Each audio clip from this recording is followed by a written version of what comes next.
जब यूएस की presence Iraq में आई थी, जो वेपन्स ऑफ मैस डिस्ट्रक्शन पे बेस की हुई थी, which was a fake thing, और यूके के प्राइम मिनिस्टर ने उसके ऊपर फिर बाद में अपोलोजाइज भी किया था।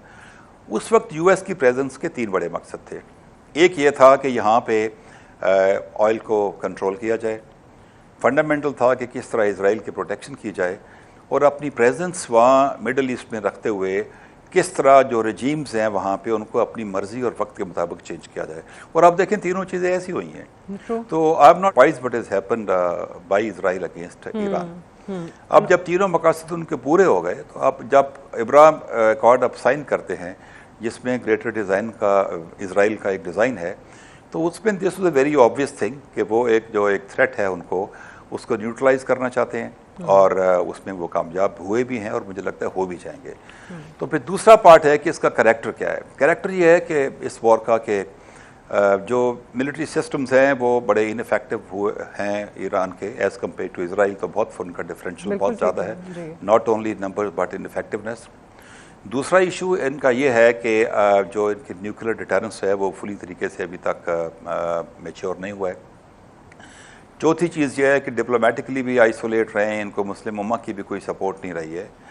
और बट अब जो 2 चीज़ें बड़ी क्लियरली सामने आई हैं, एक चीज़ ये आई है कि ईरानी सिस्टम्स के अंदर होल्स भी हैं और ईरानी सिस्टम्स के अंदर मोल्स भी हैं। आप देखें कि ह्यूमन एंड कितनी कामयाब रही है इसराइल की कि अभी कुछ उनके वजल कासमी को उन्होंने शहीद किया था, हिजबुल्लाह के लीडर को किया था। उसके बावजूद ईरान बिल्कुल फेल हुआ to structure a system of intelligence. अभी रिसेंटली ये भी रिपोर्ट हैं कि इजराइल ने बहुत ज़्यादा अपने ड्रोन्स स्मगल किए हुए थे इनटू ईरान, और उन्होंने रेडार जैम करने के लिए, उनकी टेलीमेट्री सिस्टम को करने के लिए उसमें भी कामयाब हुए हैं। तो एक तो उनके सिस्टम्स की कमज़ोरी है, दूसरा उनकी इनएबिलिटी है टू स्ट्रक्चर इंटेलिजेंस सिस्टम, और तीसरा उनके होल्स मोल जो हैं इसकी वजह से ये हुआ है। ये आपने और अब मैं समझता हूँ कि ये जो इनकी रिस्पॉन्स है अभी भी देख इजराइल की जो जी मुकम्मल कर लीजिए। जी, ईरान की जो रिस्पॉन्स है मेरे ख्याल में ये इनकी कंपल्शन है, और they had to react.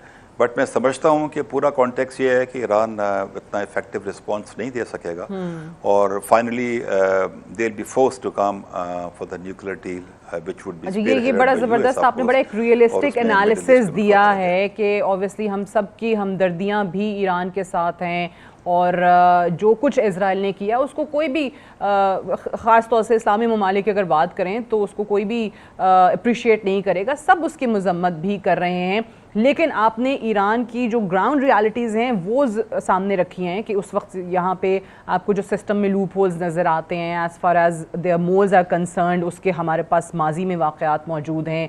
Militarily वो ऑब्वियसली उसको सबकत हासिल नहीं है इसराइल के आगे, और टेक्नोलॉजी में वो बहुत पीछे हैं। हालांकि जो भी माजी में क्लेम्स रहे उसका रियल टेस्ट ये इसराइल के अटैक के बाद हमारे सामने आया। लेकिन मुझे ये बताइए कि इतना फुल स्केल पे जाने के बाद जो कुछ ईरान कर सकता है जवाबी कार्रवाई में, अभी ये 200 मिसाइल्स भेज दिए, इससे ज़्यादा क्या ईरान कर सकता है अपने आप को साबित करने के लिए? गो कि आपने पहले ही कह दिया कि नहीं वो मज़ीद कर सकते, उनकी इनेबिलिटी सामने आ रही है, लेकिन क्या इस जंग के बाद भी स्टेटस को बरकरार रहेगा? अगर आप कहते हैं कि ईरान जो है वो आ जाए मुज़ाकरात के लिए, तो मुज़ाकरात तो ऑलरेडी चल रहे थे। कल जो है वो 6ठा राउंड होना था अमेरिका और ईरान के मुज़ाकरात का, उससे पहले ये हमला हो गया। सो मज़ीद क्या हो सकता है? जी देखिए, I may not be equipped to really give Iran को क्या करना चाहिए, लेकिन 2 बातें बड़ी क्लियर हैं। एक बात यह है कि ईरान के साथ जो बातचीत चल रही थी उसका कॉन्टेक्स्ट डिफरेंट था कि न्यूक्लियर कॉन्टेक्स्ट में कि डील कैसे होगी और उनकी जो यूरेनियम एनरिचमेंट स्टेज कौन सी है। अब जो डील्स ये करने में इंटरेस्टेड होंगे from the position of strength होगा, और फिर ईरान के पास ऑप्शन नहीं होगा कि वो न्यूक्लियर की डील ना करें। उस डील के जो खदोखाल होंगे वो यूएस और इजराइली उनके डिज़ाइन के मुताबिक होंगे। मैं समझता हूँ ईरान के पास 2 ही ऑप्शन हैं कि जो भी मिलिट्री कैपेबिलिटी है उसके साथ इसको फुली रिस्पॉन्ड करें और उनके लोग उनके साथ खड़े हों। दूसरा ऑप्शन उनके पास ये है कि अगर उनके पास 60 to 90% कैपेबिलिटी न्यूक्लियर की है, if I was to advise them they should go for the nuclear test. और अगर वो कर लेते हैं तो फिर मेरे ख्याल में न्यूक्लियर डील या बाकी डील्स का जो कॉन्टेक्स्ट और उसका जो कैरेक्टर होगा वो डिफरेंट हो जाएगा। But I do not have an understanding of their capabilities. But इसको वो मॉर्टन्स फॉक कहते हैं कि डीप सी एंड डेवल है। ईरान के पास ऑप्शंस भी कम हैं, जो दोनों ऑप्शंस हैं, दोनों ऑप्शंस पे उनको प्रॉब्लम्स हैं। लेकिन I would prefer to see and my sympathies are with the Muslim country and with Iran कि they should go down fighting and use all their potential to whatever they can। And ऐसे मेरे ख्याल में मुसलमान मुल्कों के लिए भी एक वक्त है कि वो खुल के इनके साथ खड़े हो जाए। बस वो अनफॉर्चुनेटली नहीं हो रहे हैं। अभी वो जो सबसे बड़ा सपोर्टर है इजराइल का, अमेरिका, प्रेसिडेंट ट्रंप, आप देख लीजिए सऊदी अरेबिया गए, कतर गए, यूएई गए, उनको जो रिसेप्शन मिला, उनको जो महंगे महंगे तोहफ़े दिए गए, वो बताते नहीं है कहीं से भी कि ये ममालिक जो हैं वो ईरान के साथ खड़े होंगे।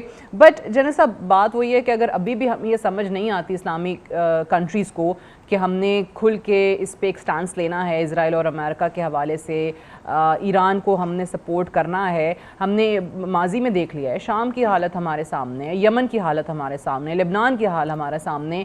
सो ईरान अब अगली बारी आ गई, तो what's stopping them to come after you? हमें क्यों नहीं समझ आ रही है बात? एब्सोल्युटली, आप बिल्कुल ठीक कह रही हैं। आप देखिए, मैंने पहले जब कॉन्टेक्स्ट की बात की थी तो मैंने कहा था कि सारी इशू के अंदर एक जो बुनियादी लेयर है वो जो मिडिल ईस्टर्न कंट्रीज़ के अपनी पॉलिटिकल लीडरशिप है, उनका जो स्ट्रेटजिक इंटरेस्ट है वो ज़्यादा अपनी रेजीम्स को कंटिन्यूटी का है और उनके अपने इकोनॉमिक इंटरेस्ट को प्रोटेक्ट करना है, उनको अपने सिक्योरिटी और ट्रेड इंटरेस्ट को उन्होंने प्रोटेक्ट करना है और उसके लिए उनकी रिलायंस टोटल जो है यूएस के ऊपर है। तो जब US is of course umbrella giving to Israel, तो हाउ डू वी एक्सपेक्ट कि वो ये मुस्लिम कंट्री खड़े होंगे? वो तो नॉन स्टार्टर है, लेकिन यह है कि कौमों की ज़िंदगी में वक्त आता है जहाँ खड़ा होना पड़ता है।